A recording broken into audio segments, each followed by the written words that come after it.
દર્શક મિત્રો G9 ગુજરાતી ન્યૂઝમાં આપનું સ્વાગત છે। સુરતના લિંબાયત વિસ્તારમાં અસામાજિક તત્વોનો આતંક જોવા મળ્યો।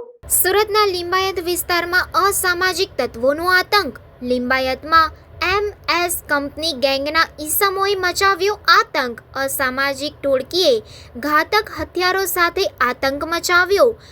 અનવરનગર આંજણામાં ગઈકાલે રાત્રે મચાવ્યો આતંક। સામાન્ય બબાલમાં અદાવત રાખી હુમલો કરાયો હોવાનું સામે આવ્યું। એક ઈસમને ઘાતક હથિયારથી ઘા ઝીકી દીધા।